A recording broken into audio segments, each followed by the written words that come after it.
여러분 안녕하십니까, 박상규입니다.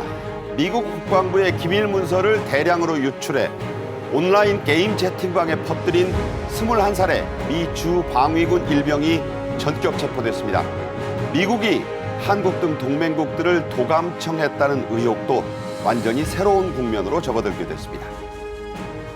윤석열 대통령이 첫 거부권을 행사한 양곡법 개정안이 국회 본회의 재의결에서도 부결돼 폐기됐습니다. 민주당이 본회의에 직회부한 간호사법 제정안은 김진표 국회의장이 표결에 붙이지 않고 다음 본회의로 넘겼습니다. 앞으로는 수출용 소주나 막걸리에도 K술이라는 인증마크가 붙습니다. 백종원 대표가 자문위원으로 참여한 K술의 수출 경쟁력을 집중 점검해 드리겠습니다. 먼저 고성국 시사평론가와 함께 얘기 나누겠습니다. 어서 오십시오. 안녕하십니까? 네. 오늘의 첫 주제입니다. 미 국방부 기밀 문건을 대량 유출해서 자신이 운영하던 게임 채팅방에 퍼뜨린 혐의로 21살의 미국 주방위군 공군 일병이 자택에서 전격 체포됐는데요. 자, 이 사건 개요 간략히 좀 소개해 주십시오. 네. 태산명동의 서일필이라는 말이 있습니다. 딱 지금 그 상황으로 가고 있는 것 같은데요. 미국은 이제 정규군이 있고 중앙 정부가 직접 관할하는 정규군이 있고 주마다 방위군이 있습니다. 그리고 있죠. 또 네. 이제 민방대가 또 따로 있는데요. 이 주방위군의 현역 군인입니다. 뭐 상병 진급한 사진도 SNS에 올라와 있다 그러니까 일병인지 상병인지는 좀 정확하게. 지금 일단 일병으로 펜타곤이 발표했습니다. 예, 그럼 자택에 아마, 있다가 저 속옷 차림으로 저렇게 전격 체포됐습니다. 네, 그렇습니다. 그리고 지금 보면 저게 장갑차거든요. 그리고 완전 무장한 그 군이 가서 체포하는 것 아닙니까? 경찰이 아니고 이게 신분이 현역 군이니까 아마 군이 출동한 것 같고요. 지금 그 게임방의 리더로 활동했다 그러는데 그 게임방이 주로 20대, 30대의 그 주로 총기를 다루거나 또는 그 전쟁 시뮬레이션 게임을 하거나 또는 또 반인종 메시지가 많이 나와 있는 네. 그런 그 SNS라고 하니까 사실 저 사람 한 명이라면 저렇게 쉽게 체포할 수 있지만 저 사람이 함께 있을 수 있는 그 개연성을 그 배제할 수 없었을 거예요. 누군가와. 그리고 총기를 다루고 인종 차별적인 발언들이 나왔다고 하면 그러니까 만에 하나를 대비해서 저렇게 중무장한 군인들이 가서 체포한 것 같고요. 뭐 별 저항 없이 체포당했다 하니까 이제 수사가 될 겁니다. 네. 그런데 지금까지 알려진 것만 정리를 하자면 21살의 게임방 리더가 현역 군인이면서 공군의 정보부에서 일을 하면서 얻은 정보를 네. 처음에는 자기가 전문 형식으로 이랬다더라라고 직접 메시지를 써서 올리다가 네. 아마도 야 그거 믿을 수 있냐 너 진짜냐 뭐 이런 얘기들이 있었을 것 같아요.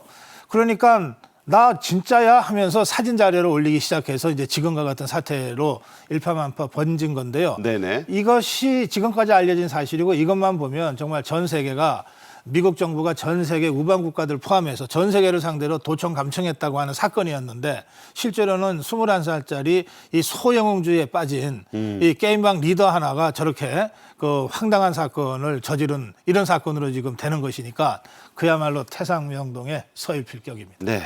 전 세계를 떠들썩하게 했는데 알고 보니까 과시욕이 충만한 20대 초반의 젊은이가 벌인 그런 사건으로 지금 미국 펜타곤이 발표를 했는데요. 어쨌든 뭐 미국 CNN이 이 장면을 생중계를 했어요. 그러니까 뭐 네. 이거는 뭐 모르고 있었다고 볼 수는 없고 우리가 거기 가니까 생중계를 해라. 미국다운 어떤 그런 장면이 오늘 우리 시간으로 오늘 오전에 지금 펼쳐졌습니다. 네. 장갑차까지 동원해서 자택을 포위하고 이렇게 작전을 편 이유 그런 건 어디 있을까요? 아마 전 세계에 알리고 싶은 것도 좀 있었을 거예요. 우리가 이렇게 이 사건을 엄중하게 대처한다. 그다음에 또 하나는 실제로 미국은 총기 사고가 굉장히 자주 일어나는 나라 아닙니까? 그리고 이 테세란을 체포하는 과정에서 이 사람이 어떤 이력을 갖고 있는지를 조사를 했을 거고 네네. 혹시 생각을 같이 하는 몇 사람과 함께 무기를 들고 대항할 수도 있다. 미국은 그런 일이 빈번하게 벌어지는 나라니까요. 그렇죠. 그러니까 뭐 무슨 강도나 도둑이나 이런 범죄 혐의자를 체포할 때도 경찰이 혼자 들어가서 체포하는 경우는 없잖아요. 네네. 다 바깥에 그 뒤에서 커브하게 만들고 엄호하게 만들면서 중무장에서 들어가지 않습니까? 더구나 현직 군인이니까 저런 방식의 체포가 아마 불가피하다 그렇게 생각했을 겁니다. 네. 우리의 가장 큰 관심은 따로 있습니다. 이 체포로 미국 정보당국이 우리나라를 비롯해서 이스라엘 등 이 동맹국들을 도청 혹은 감청했다는 이 의혹 사건인데 이게 이제 문제였는데 이게 어떻게 흘러갈 것이냐 어떻게 보십니까? 이게 도청 감청을 했고 그것도 조직적으로 했다가 그것이 뭔가 정치적인 이유로 폭로가 됐다 그러면 굉장히 심각한 사건이 되는데요. 네. 지금 이제 알고 보니 저렇다 이거 아닙니까? 네네. 그러면은 미국이 도감청한 것을 어떻게 볼 거냐라고 하는 문제만 남습니다. 그렇죠. 그런데 사실은 이번에 이렇게 저 테세라의 저런 황당한 범죄 때문에 드러나서 그렇지 각국 정부가 다른 나라 적국은 말할 것도 없고 우방 국가의 경우에도 어떤 이 전략을 구사하고 있는가 또 자기 나라에 대해서 어떻게 생각하는가 하는 것은 합법적, 반합법적, 비합법적 방식을 통해서 총동원하는 거거든요. 정보 수집이라고 보는 거죠? 그렇습니다. 합법적으로는 다양한 형태의 합법적 정보 교류가 있습니다. 지소미아 같은 것도 그것이고요.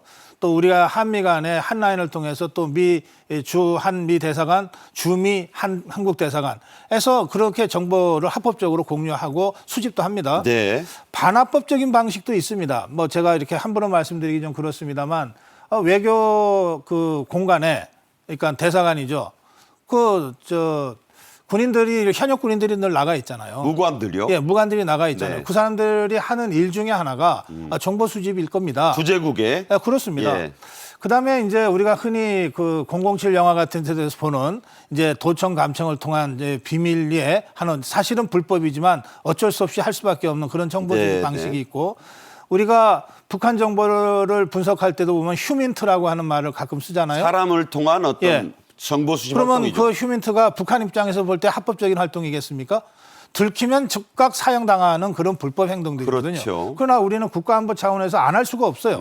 그리고 다만 그거를 비공개하고 비밀리에 잘 운영하고 있을 뿐이죠. 그런 점에서 지금 각국이 분명히 자기 나라 정부 또 고위급 인사들이 도청 또는 감청을 당한 것 같은데 네네. 일부라도 당한 것 같은데 왜 조용하냐? 자기들도 그러고 있으니까. 지금의 이 21세기 정보전쟁 시대라고 하는 것은 악의가 있든 없든 악이든 선이든 간에 자기 나라의 안보를 위해서는 그런 일들을 할 수밖에 없으니까 네. 이라고 서로가 이해하고 있는 범위들이 있는 거예요. 네네. 그리고 특히 이제 우리는 미국과의 군사동맹에 매우 중요한 국가 안위가 걸려있는 나라 아닙니까? 네네. 그러니까 우리도 다양한 형식으로 미국의 정보를 얻어내려고 노력하고 있는 것이고 미국도 그렇게 노력하고 있는 것인데 네. 이것이 적의가 없다면 악의가 없다면 그런 정도는 서로 양해할 수 있는 것 아니냐. 저는 그런 생각을 지금 윤석열 정부의 국가안보실 관계자들이 하고 있는 것 같다. 김태호 제1차장의 발언이 그런 것이거든요. 네네. 예, 그런 점 때문에 저는 이 문제가 길게 가는 것은 그렇게 서로 간에 바람직하지 않다. 미국에게나 한국에게나 네. 이게 좋을 일은 없는 것이거든요. 네네. 다행히 저 별것 아닌 그 소영웅주의자의 불장난으로 만약에 이 사건의 실체가 밝혀지고 정리가 된다면 그러면 그것과는 별도로 한미 간에 오히려 비온디의 땅이 굳듯이 그 한미 간의 동맹이 좀 더 심화 발전되고 또 이렇게 해서 우리가 입장을 정리하면 미국 입장에서 고마워하지 않겠어요? 네네. 네, 그런 것들이 다시 우리한테 어떤 형태로든 돌아올 거라고 저는 생각합니다. 네. 자, 이게 이제 미국의 독자적인 작전이었지만 시점상으로는 10여일 앞으로 다가온 윤석열 대통령의 미국 국빈 방문을 앞두고 있는 시점이라 자, 한미 간의 동맹의 균열이 이번 사건으로 뭐 있지 않냐 이런 그 여러 가지 좀 논란이 있었습니다. 어떻게 이 부분은 흘러갈 걸로 예상하십니까? 그러니까 이 사건이 터지자마자 미국이 제일 우려했던 게 그런 걸 겁니다. 이 우방 국가들에 대한 도감청 때문에 우방 국가들이 굉장히 그 미국에 대한 그 불편한 감정을 공개적으로 표출할 수 있잖아요. 네네. 뭐 외교단전이나 이런 데까지 가지는 않겠지만, 근데 그렇게 되면 어쨌든 국제적으로도 미국이 그 대외 정책에 있어서 명분을 잃게 되고 또 하나는 지금 선거가 이제 미국의 대통령 선거가 막 시작될 그 무렵인데 그렇죠. 이제 아직 본격적으로 시작은 안 됐습니다만 그러니까 바이든 행정부의 입장에서 이건 굉장한 악재가 될 수 있잖아요. 그래서 걱정했을 것이고요. 그러니까 지금 도감청 됐다고 정보가 공개된 나라에서 공식 입장은 우리는 그런 적 없다. 네. 이런 입장들로 정리를 해주고 있는 거거든요. 그래서 지금 한국 정부, 윤석열 정부도 그런 입장에서 국제 여러 나라들과 지금 그 물밑으로는 조율하면서 이런 일들을 마무리 지으려고 하고 있다고 저는 생각합니다. 네. 다만 이제 여기서 한 가지 말씀드릴 것은 네네.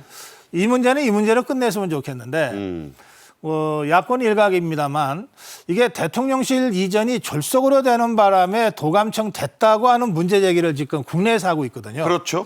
그러니까 이거는 또 차원이 다른 어떤 정치적 논란이 될 수 있는데 저는 이 문제도 뭐 제기할 수는 있다고 보는데 야당으로서는 그러나 꼭 이 시점에 전 세계적으로 이 어떻게든 이 파도가 지금 높게 치고 있는 상황 이걸 빨리 조기에 수습해야 될 이런 상황에서 이 국내에서 대통령실 이전 문제와 이 문제를 엮어서 이걸 또 다른 형태의 정책 이슈로 만드는 거 이거는 타임이나 그 접근 방식이 과연 국익제일주의라고 하는 이런 원칙에 맞는 것인가?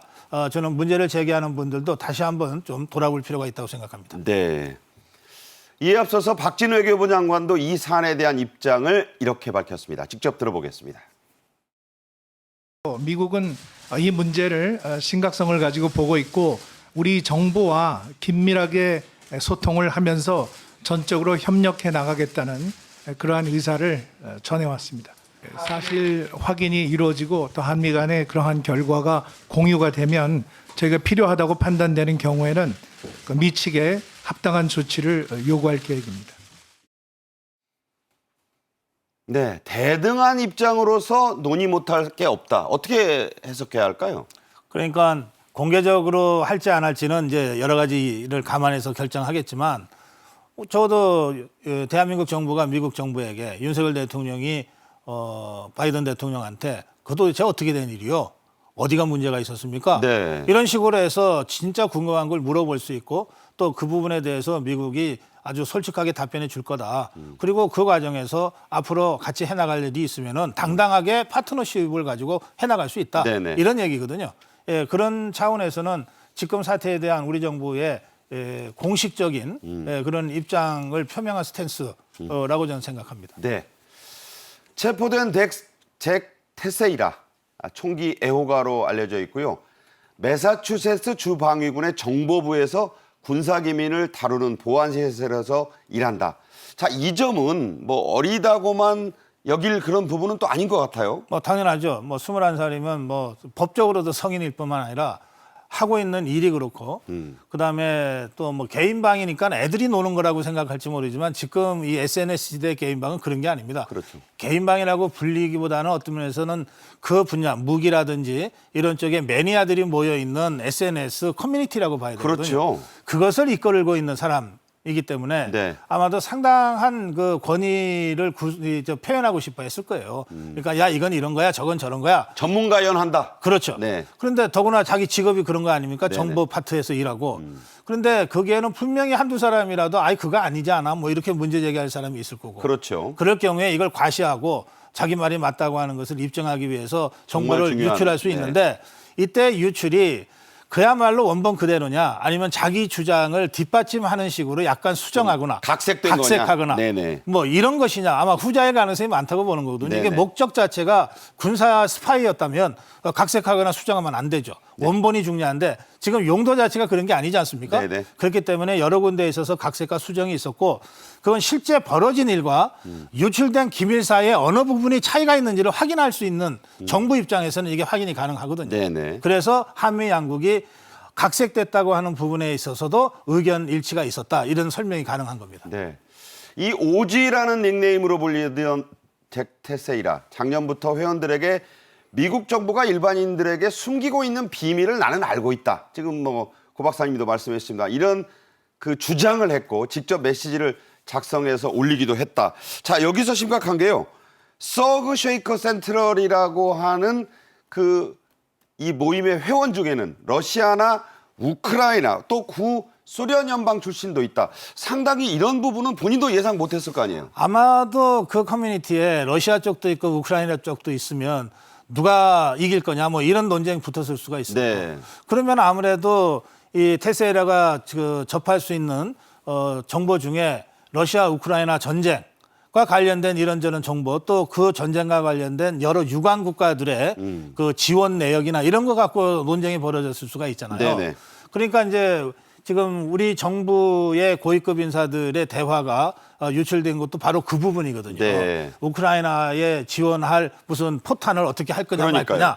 그러니까 딱 그 커뮤니티의 성격과 이 사람 테세라의 성향을 보면 그런 수준에서의 아마 격렬한 논쟁과 거기서 자신의 주장을 세우려고 하는 이 사람의 소영응주의가 빚어낸 이 참극이다 이렇게 볼 수 있습니다. 네.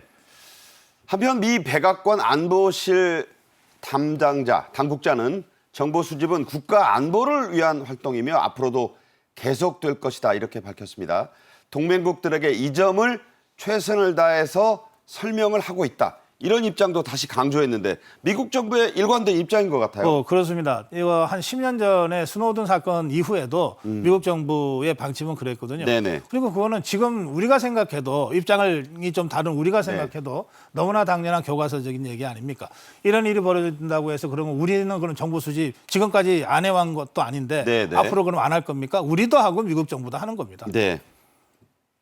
자, 이 사건이 우리의 관심을 끌고 논란이 또 이렇게 커진 건 우리나라의 우크라이나 무기 지원에 대한 김성한 전 안보실장의 대화가 이 기밀 유출 문건에 나온다는 그런 이유였죠. 이 문제는 좀 원론적으로 몇 가지 짚어야 되는데요.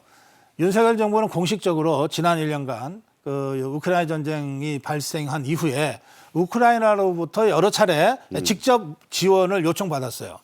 또 미국도 은근히 우리가 좀 직접 지원해 주면 좋겠다는 의사를 여러 차례 네. 밝혀왔는데 그런데 윤석열 정부는 살상무기 직접 지원을 안 한다는 거. 이런 입장을 지금까지 견지하고 있거든요. 네네. 그러니까 우크라이나로 직접 뭐 포탄을 주거나 무기를 주거나 하지 않겠다는 겁니다. 물론 군 파병은 말도 안 되죠. 네. 자, 이런 상태고 왜 우리가 이런 입장을 취할 수밖에 없는가? 이건 러시아 관계 때문에 그렇습니다. 한반도를 둘러싼 러시아, 중국과 또 미국과 일본 사이에 끼어 있는 그렇죠. 대한민국 입장에서는 우리가 기본적으로 한미 동맹을 중시하지만 러시아와도 원수가 돼서는 안 된다. 그렇죠. 이런 생각 네. 때문에 그런 원칙을 취해 온 거거든요.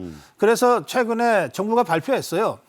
대여 방식으로 이 문제를 풀겠다는 거예요. 그러니까 우리는 우크라이나에다가 포탄을 주지는 않는데 네. 미국에다가 50만 발의 155mm 포탄을 대여하겠다는 거예요. 빌려준다 이런 거죠. 예, 그럼 빌려주면 미국은 그걸 받아서 창고에 보관해야 됩니다. 빌려주는 네. 거니까 쓰면 그렇죠, 안 돼요. 그렇죠. 대신에 미국이 자체 개발한 155mm 포탄은 이제 써도 돼요. 왜냐하면 비축량을 빌려서 채워놨으니까. 네네. 어느 국가나 비축량의 기준이 있거든요.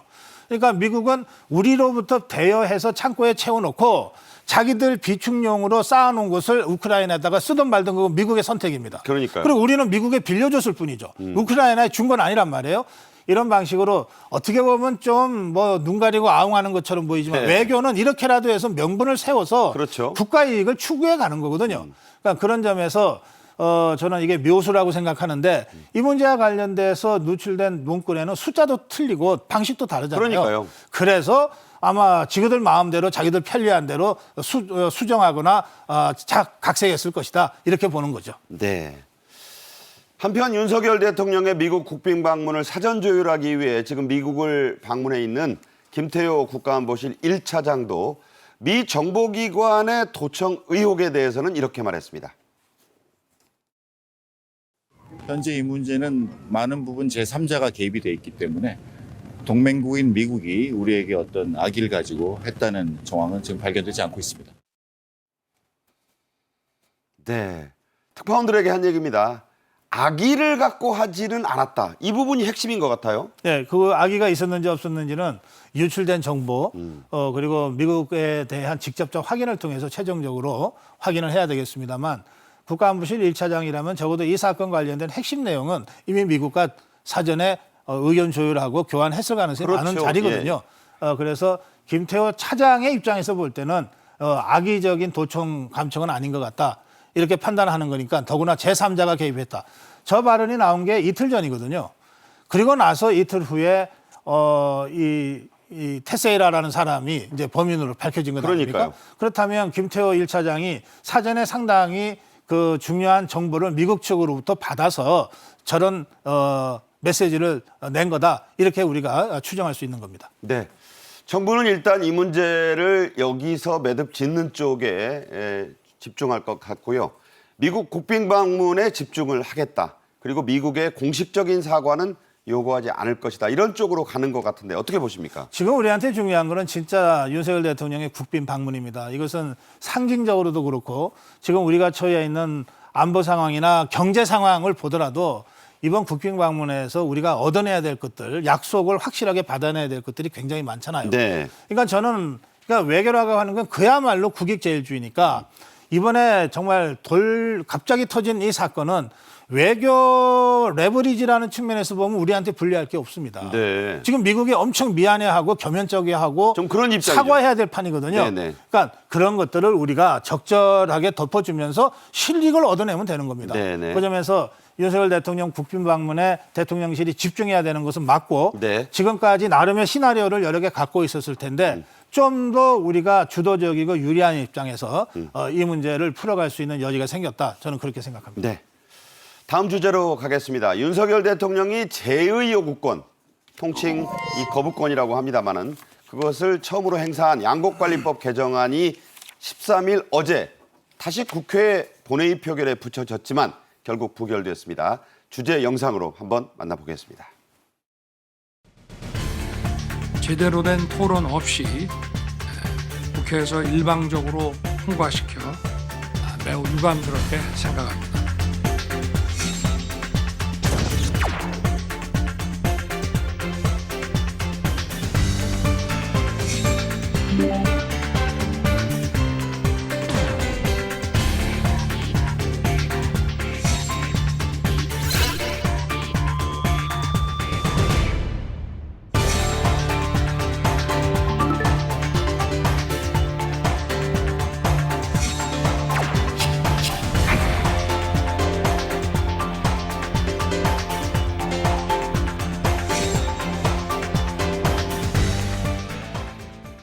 네, 본회의의 표결 결과 여러 가지 설왕설래가 있었습니다만 예상을 크게 벗어나지는 않았습니다. 이게 어제 본회의 앞서서 여당인 국민의힘은 의총을 열어서 당론 반대를 결의했고요. 그렇죠. 더불어민주당도 의총을 열어서 당론 찬성을 결의했거든요. 당론으로 갖고 실제로 그 의석수만큼 나온 겁니다. 177대 117, 네. 112라고 하는 것은요. 그러면 이거는 누구나 다 예상할 수 있었던 것 아닙니까? 네. 모든 언론이 다 이렇게 예상했잖아요. 그리고 이게 제2표결 들어가봤자 안 된다는 거는 더불어민주당이 누구보다도 잘 알 거예요. 그러니까요. 그런데도 왜 이렇게 했을까? 윤석열 대통령의 거부권을 반대한다는 상징적인 의미도 있을 것이고 더 나아가서 아까 자막에도 나왔습니다만 이렇게 해서 양곡관리법 이슈를 계속 끌고 가겠다고 하는 더불어민주당의 의도가 반영된 결과라고 보는데요. 그럼 이 의도가 뭘까? 지금 양곡관리법과 관련해서는 어쨌든 농민들 입장에서는 더불어민주당이 자기들 편을 들어준다고 생각할 가능성이 많은 법입니다. 그렇죠. 길게 본다면 또 다른 판단이 나오겠지만 네. 짧게 본다면 정치판에서 이런 말이 있습니다. 정치인들은 어음보다는 현금을 늘 좋아한다. 네. 이게 현금이라고 하는 건 눈앞에 펴고 어음이라고 하는 것은 길게 봤을 때 결국은 우리의 진심과 진정성을 알고 국민 다수가 우리를 지지해 줄 것이다. 이거거든요. 일종의 이제 국익을 생각하는 거죠. 그렇습니다. 그러면 현금에 집착하는 사람은 보통 폴리티션이라고 표현합니다. 그다음에 어음을 가지고 길게 보는 국가 비전을 고민하는 사람은 우리가 스테이트맨이라고 보통 정치가. 표현합니다. 네. 네, 그렇습니다. 그러니까 저는 어제 이 본회의 의결을 보면서 더불어민주당은 폴리티션을 자처했고 그리고 여기에 어제 국회에는 이 스테이트맨이라고 부를 만한 정치인들이 거의 보이지 않았다. 이 점이 매우 아쉽습니다. 네. 윤 대통령은 이미 취임 후 첫 거부권을 이 양곡관리법 개정안에 행사한 이유를 밝혔었는데요. 다시 한번 들어보겠습니다. 제대로 된 토론 없이 국회에서 일방적으로 통과시켜 매우 유감스럽게 생각합니다. 정부의 농정 목표에도 반하고 농업인과 농촌 발전에도 전혀 도움이 되지 않는 전형적인 포퓰리즘 법안입니다. 법안 처리 이후 40개의 농업인 단체가 양곡관리법 개정안에 대해 전면 재논의를 요구했습니다. 네. 윤 대통령은 매우 유감스럽게 생각한다. 이런 입장을 냈고 그것은 뭐 일관되게 여당의 지금 입장 아니겠습니까? 그렇습니다. 그 유사한 상황이 앞으로도 재현될 위험성이 좀 있는데요.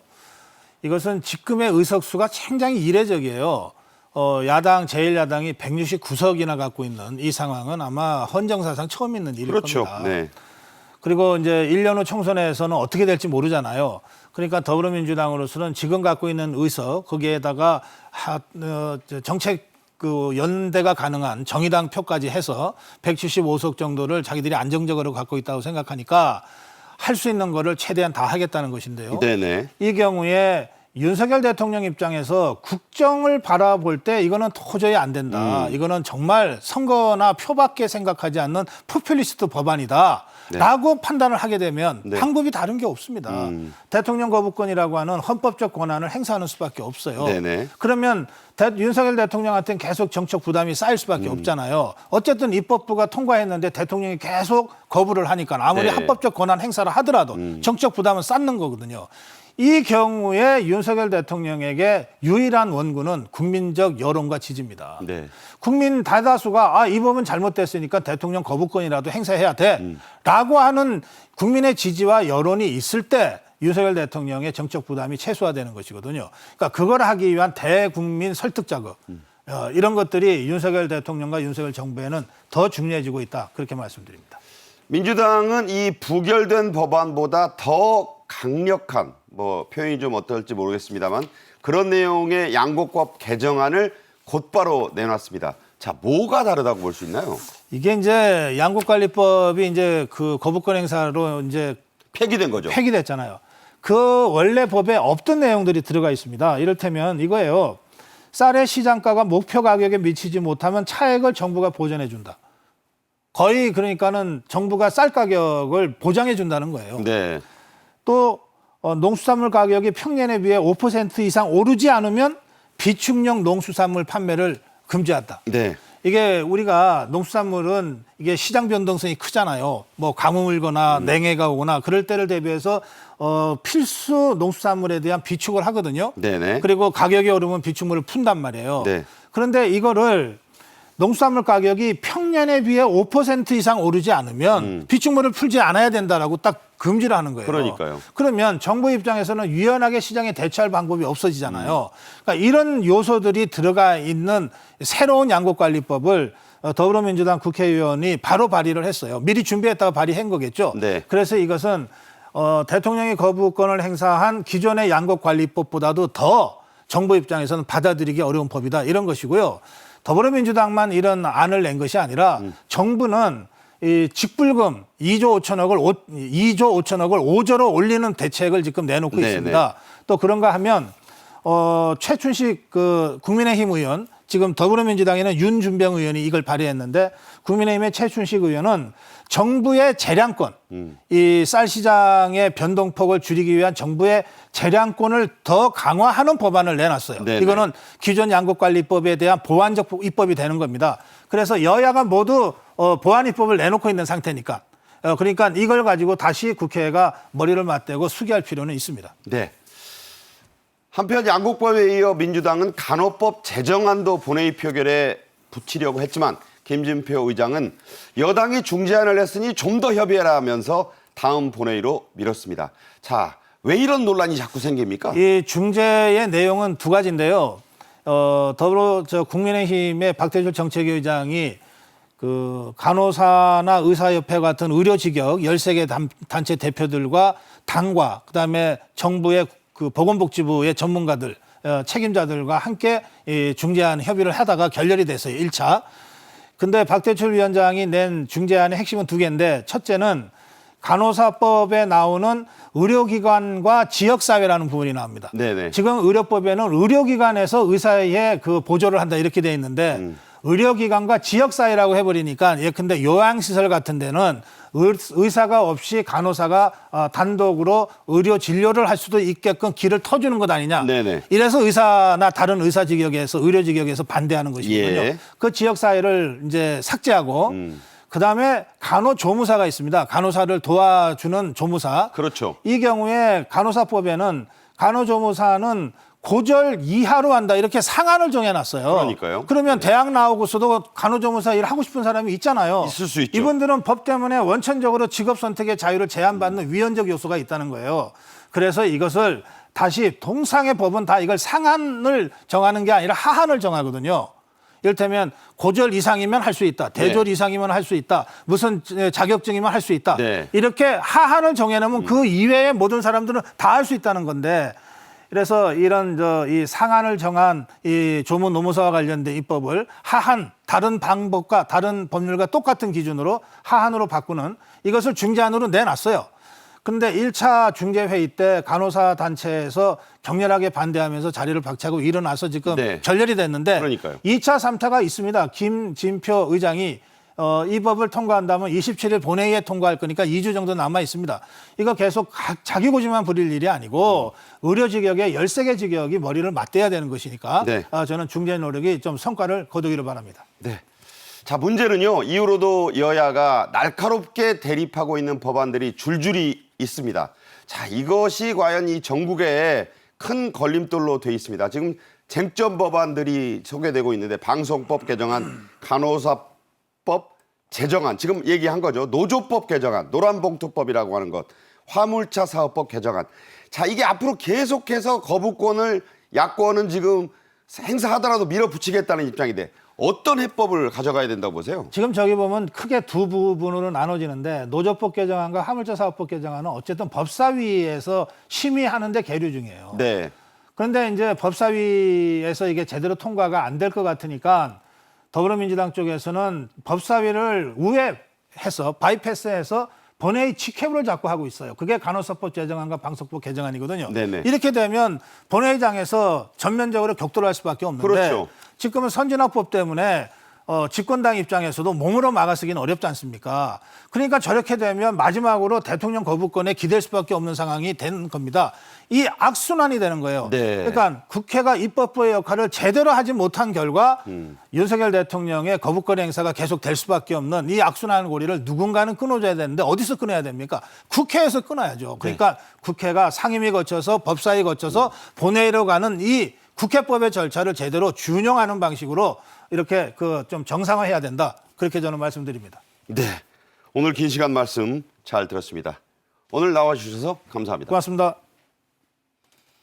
다음 주제입니다. 정부가 주류 무역의 적자를 타개하기 위해서 우리 술의 수출 브랜드화에 나섰습니다. 쉽게 말해 K술의 세계 시장 진출 전략인데요. 주제 영상으로 보시죠.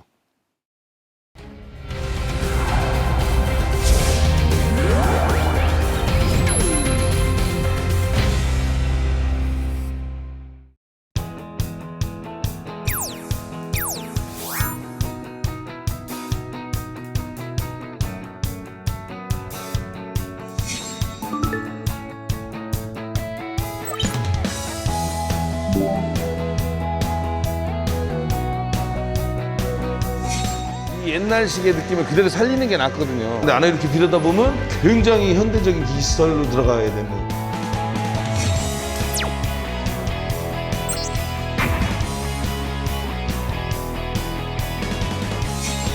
경제라는 건 사실 자객의 어떤 득이 되기에 움직이는 활동을 얘기하는데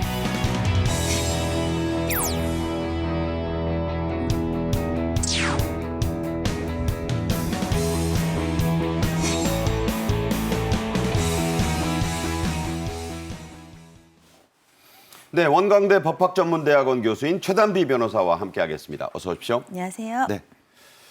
해외 시장 개척에 고전하고 있는 우리 전통주 업계가 또 중소주류 업체들과 함께 국세청이 힘을 합쳤습니다. 이른바 K-리큐어 수출지원협회. 이름이 좀 어려운데 이게 네. 출범을 했네요. 네, 맞습니다. 그러니까 말씀하신 것처럼 사실 우리나라의 좋은 술을 해외에 팔고 싶어도 여러 가지 해외 정보라든지 네트워크가 부족했던 우리 전통주 그리고 중소주류 제조업체들을 돕기 위해서 민관 합동이죠. K-리큐르 수출 지원 협의회가 11일에 출범을 했습니다. 이 출범을 하면서 이 정부와 대기업의 이 관련 협회가 이제 나서야 되고 협의회가 실질적으로 도움이 될 수 있도록 최선을 다하겠다. 네. 이러한 의지도 밝혔습니다. 이 협회에는요. 죽은 골목도 또 전통시장도 손대면 살린다는 먹거리 심폐소생사 이런 별명이 있죠.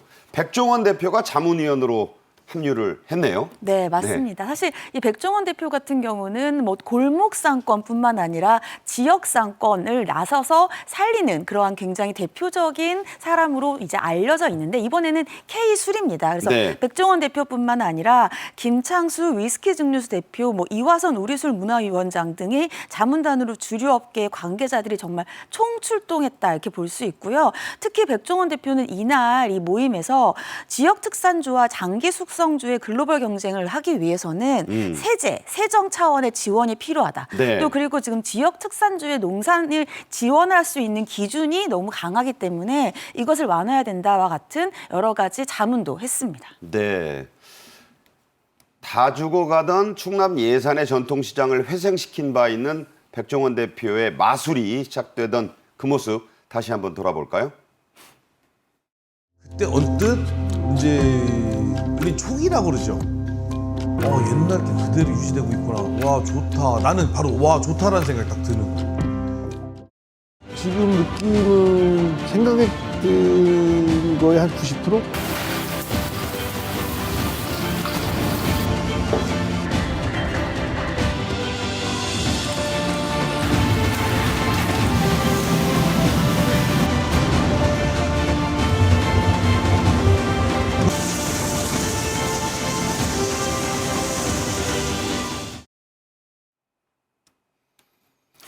요즘은 북아프리카로 가서 장사천재 백사장 뭐 이런 프로그램을 하고 있는데요. 백종원 대표 이번엔 말씀하셨지만 김창수 위스키로 2030 세대를 열광시켰던 김창수 대표도 같이 이 손을 잡고 참여했네요. 네, 맞습니다. 사실은 이 백종원 대표 같은 경우에 말씀하신 것처럼 최근에 이 장사천재 백사장이라고 해서 우리나라 한식의 불모지인 북아프리카에서 창업을 하고 영업까지 하는 모습을 보여주고 있습니다. 그러니까 해외에 우리의 음식에 대한 것을 알리고 있고 말씀하신 것처럼 김창수 대표 같은 경우에는 김창수 위스키, 우리나라 위스키, K 위스키로 지금 2030 세대를 열광시켰던 분인데 그러니까 막 새벽부터 줄 서게 만들고요. 줄 서고 요새는 완판 소위 행진. 오픈런을 하기도 하죠. 그렇기 때문에 이 두 분이 합쳐져서 여기에 대한 자문을 한다면 우리나라의 이런 전통주라든지 중소주류 업체들이 해외로 뻗어나갈 수 있는 충분한 도움을 받을 수 있다라고 지금 기대를 모으고 있는 상황입니다.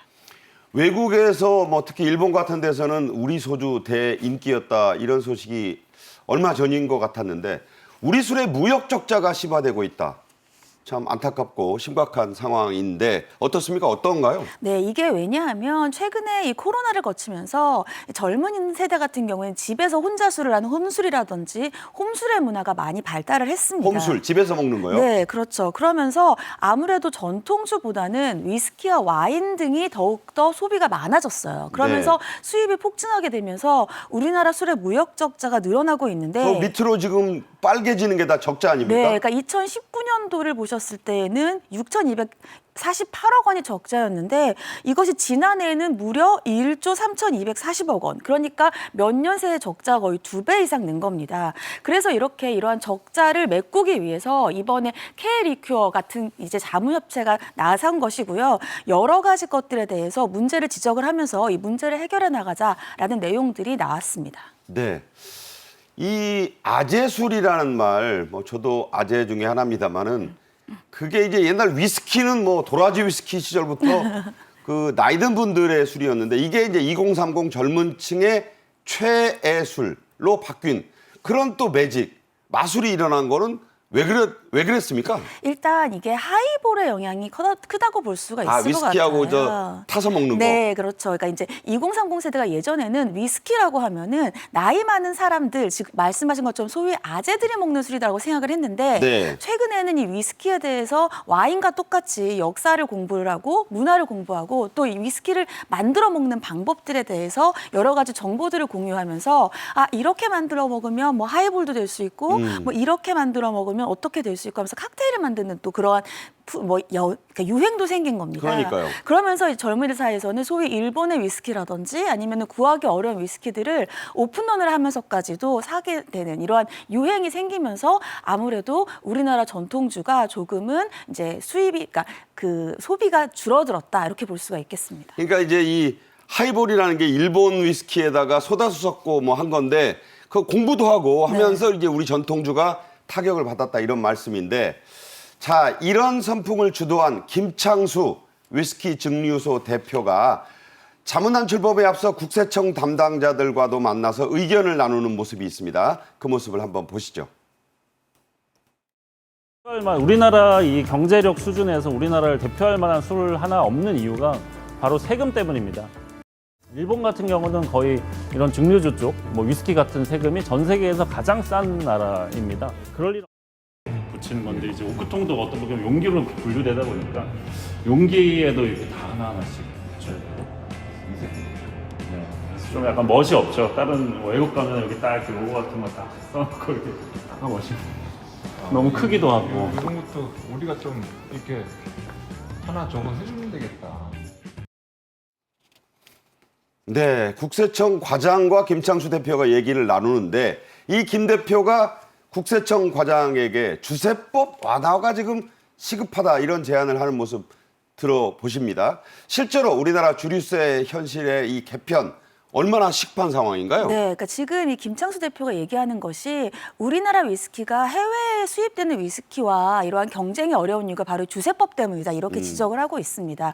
먼저 이 국산 위스키 같은 경우에는 주세 부담을 좀 낮춰주는 이러한 방안도 있지만 지금 현재의 우리나라의 위스키 주세법은 종가세라고 얘기를 해서 가격 대비 세금을 붙이는 거예요. 네. 그런데 특히 고급 위스키 같은 경우에는 여러 가지 술의 가격이라든지 아니면 술에 들어가는 원료 같은 것들이 비쌀수록 고급 위스키인데 그러면 세금이 더 많이 붙을 수밖에 없는 거죠. 그러니까 수입 위스키에 비해서 아무래도 경쟁력이 뒤떨어질 수밖에 없다.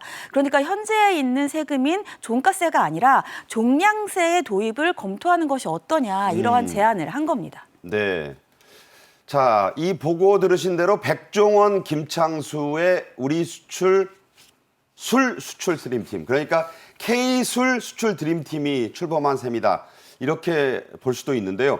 외국에는 저마다 대표 술 브랜드가 이미 있죠. 그렇죠. 그러니까 저희가 다 알고 있는 것처럼 일본 같은 경우에 사케라고 불리고 니혼슈죠, 니혼슈. 그렇죠. 그리고 일본 술. 멕시코에서는 데킬라, 그리고 프랑스는 와인, 이렇게 어느 나라 하면 그 나라를 대표하는 술들이 있습니다. 근데 우리나라는 물론 막걸리라든지 우리나라의 전통주들이 유명한 것이 많지만 아직 해외에서 한국 하면 이 술이다 이렇게 딱 브랜딩이 된 게 없다라는 거죠. 네. 그래서 우리가 예를 들면 지금은 K푸드라든지 K드라마 같이 K라고 생각하면 바로 나오는 것들이 있는데 이런 K컬처 같은 것처럼 술에 대한 브랜딩을 하나를 하자 이렇게 얘기가 나오고 있었고요. 그래서 K리커라든지 K리큐어. 리코. 그렇죠. 네. K리큐어라든지 아니면 K술, 우리나라처럼 아예 K술 이런 것들이 지금 후보들로 올라와 있는 상황이고요. 여기에다가 예를 들면은 지금 현재 아마존 재팬에서는 우리나라의 막걸리가 베스트셀러로 등극된 자, 그래서 사례가 우리가 지금 생각해 본 게 우리 당국과 민간이 합동으로 K리커죠. 네. K리큐어. 저런 이제 마크를 하나 만들자 이런 얘기죠. 만들자라고 얘기를 하고 있고요. 지금 보시는 것처럼 저 마크를 어떤 식으로 디자인을 할 것인지 그리고 저런 마크를 디자인을 하면 저 마크를 통해서 저 마크를 우리나라에서 수출하는 술들에 붙임으로써 세계화, 현지화, 고급화 그러면서 우리나라의 술이면 저런 K리큐어라는 것들이 바로 생각나게끔 그렇게 만들자라는 얘기들이 나오고 있습니다. 자, 이렇게 마크를 정하는 것도 중요하지만 사케 하면 일본 술, 데킬라 하면 멕시코 술, 와인 하면 프랑스 술, 뭐 프랑스만은 아닙니다만 이렇게 K술도 외국인에게 한국 술 하면 떠오를 만한 이름을 정하는 거, 이 네이밍도 중요하다 이런 얘기 나오잖아요. 네, 그러니까 이제 네이밍이 아까 보시는 것처럼 저 블렌딩 같은 경우에는 K 리큐어의 상표 마크였고요. 저 이름이 지금 K 리큐어로 할 거냐, K 술로 할 거냐 이렇게 네. 하나의 이름을 정하는 것도 중요하다는 겁니다. 그래서 그 하나의 이름으로 계속 수출을 해서 인지도를 제고하는 것들이 중요하다는 것이고, 만약에 그렇게 K 어떠한 이름을 정한다라고 하면 상표 등록을 추진을 해서 수출을 하는 술에 그러한 브랜드 라벨을 사용할 수 있도록 하는 그러한 방안도 지금 생각하고 있는 상태로, 그러한 방안을 통해서 글로벌 경쟁력을 제고하겠다, 이러한 계획입니다. 네. 한마디로 이걸 해외 시장에 이 좋은 술을 내다 팔고 싶어도, 즉 수출을 너무 하고 싶어도 하지 못하는 우리의 전통주들, 구체적으로 당국은 어떻게 지원을 하고 또 민간과 협력을 해나가겠다는 건가요? 네, 그러니까 일단 우리나라의 전통주라든지 중소주류 업체 같은 경우에는 가장 큰 어려움을 겪고 있는 게 해외 시장에 대한 정보가 부족하다는 거, 그리고 네. 해외 공급망에 대한 네트워크가 아무래도 부족하고 수출 관련되어 있는 노하우와 정보가 좀 부족하다는 거예요. 그렇기 때문에 우리 민관이 합동을 해서 대기업 같은 경우에는 오랜 경험이라든지 노하우들이 있잖아요. 이런 경험과 노하우들 같은 경우에 제조업체에게 전수해주는 방안도 있고, 그리고 우리나라의 이제 기관인 농식품부 같은 경우에는 해외에서 이제 협업을 해서 해외 이슈에 공동으로 대응을 해주겠다. 네. 그렇게 해서 결국은 주류 제조의 교육이나 기술 지원을 강화를 하고, 그리고 우리 술의 글로벌 주류 시장 공략을 지원하는 방안으로 우리의 전통주와 중소주류 업체들을 지원하겠다라는 지원 방안을 마련하고 있습니다. 네. 자, K술이 적자라는 것도 충격적 뉴스입니다. 빨리 흑자 전환도 하고 세계 시장에 뭐 내다 팔 때 K술을 자랑스럽게 이렇게 외국인들이 찾게 만드는 그런 방안이 빨리 열리기를 바라겠습니다. 자, 원광대 법학전문대학원의 최단비 변호사 교수님과 함께했습니다. 잘 들었습니다. 네, 오늘 저희 생방송 정책인 이슈가 준비한 소식은 여기까지입니다. 시청해 주신 여러분 감사합니다.